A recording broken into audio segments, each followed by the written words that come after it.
കാലാകാലം പിണറായി വിജയൻ തന്നെ ഇവിടെ മുഖ്യമന്ത്രിയായിരിക്കും, CPM തന്നെ ഇവിടെ ഭരിക്കും, അല്ലെങ്കിൽ LDFിനോട് ഭരിക്കും എന്ന് കരുതിയിട്ട് കുറച്ച് പോലീസുകാരും മുഖ്യമന്ത്രിയുടെ അംഗരക്ഷകരെന്ന് വിളിക്കുന്ന കുറച്ച് ഗുണ്ടകളും, അന്നത്തെ മുഖ്യമന്ത്രിയുടെ കേട്ടോ, കാണിച്ചു കൂട്ടിയ പേക്കൂത്തുകൾ, നടത്തിയ പെരുന്തല്ലുകൾ, അതിനെല്ലാം എണ്ണി എണ്ണി മറുപടി ലഭിക്കുമെന്നൊരു സാഹചര്യം ഇപ്പോൾ ഉള്ളത്. ഇപ്പോ ആ ഗുണ്ടകളെല്ലാം നെട്ടോട്ടോടാണ്. ചിലരൊക്കെ രാജ്യം വിട്ടു, ലീവ് എടുത്ത് മറുരാജ്യത്ത് ജോലിക്ക് പോവാണ്. ഇവിടെ നിന്ന് കഴിഞ്ഞാൽ ചിലപ്പോൾ പണിയാകും. ആദ്യം സസ്പെൻഷൻ, പിന്നെ ചിലപ്പോൾ KSന്റെ പിള്ളേർ അല്ലെങ്കിൽ യൂത്ത് കോൺഗ്രസിന്റെ പിള്ളേർമാരുണ്ടല്ലോ, എടുത്തിട്ട് ചാമ്പും. ഇങ്ങോട്ട് കിട്ടിയതിന്റെ 10 മടങ്ങ് കിട്ടി കഴിഞ്ഞാൽ അത് മോശം. അപ്പൊ അതുകൊണ്ട് അതൊന്നും വാങ്ങിക്കെട്ടാതിരിക്കാൻ വേണ്ടി കുറെ എണ്ണം ലീവ് എടുത്തിട്ട് വിട്ടു, നാട് വിട്ടു. നാട് ഇപ്പോൾ അവിടെ യുദ്ധം നടക്കണം, ഇനി അവിടെ നിന്ന് തിരിച്ചിങ്ങോട്ട് വരുമെന്ന് അറിയാൻ വയ്യ. ഏതായാലും വളരെ സങ്കടത്തിലാണ്. അതായത് വലിയ പേടിയില്ല. അന്ന് രക്ഷാപ്രവർത്തനം നടത്തിയിട്ടുള്ള മുഴുവൻ ആൾക്കാർക്കും 8ന്റെ പണി കിട്ടുമെന്ന് ഉറപ്പാണിപ്പോൾ. ആ ഉറപ്പിൽ നെട്ടോട്ടം ഓടാണ്.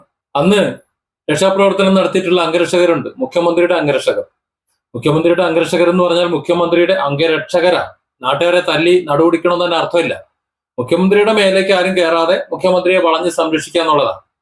ബാക്കി ആരെങ്കിലും കയറി പിടിക്കുക എന്തെങ്കിലും ചെയ്തിട്ടുണ്ടെങ്കിൽ അത് പോലീസ് നോക്കിക്കോളും, അവർക്കെതിരെ നിയമ നടപടി എടുത്തോളും, ആ നടപടി അതനുസരിച്ച് പൊയ്ക്കോളും. അല്ലാതെ ഒരു പ്രതിഷേധം നടത്തുന്നവനെയോ അല്ലെങ്കിൽ ഒരു തുണികഷ്ണം പൊക്കി കാണിക്കുന്നവനെയോ അടിച്ച് തല പൊട്ടിക്കാനും നടുവടിച്ച് പൊട്ടിക്കാനും നട്ടലടിച്ചൊടിക്കാനും അല്ലെങ്കിൽ രക്ഷാപ്രവർത്തനം നടത്താനൊന്നും മുന്നൊന്നും ആരും അവകാശം കൊടുത്തിരുന്നില്ല. അത് ഇനി അവർ മനസ്സിലാക്കും. കഴിഞ്ഞ 10 വർഷം ഇത്തരത്തിൽ രക്ഷാപ്രവർത്തനം നടത്തിയിട്ടുള്ള സകലമാന ഗുണ്ടകളുടെയും സകല ഉദ്യോഗസ്ഥരുടെയും, പ്രത്യേകിച്ച് മുഖ്യമന്ത്രിയുടെ അംഗരക്ഷകർ എന്ന് അംഗരക്ഷകരായി ഇരിക്കേണ്ടവർ ഗുണ്ടകളായി പോയ കുറച്ച് പേരുണ്ട്.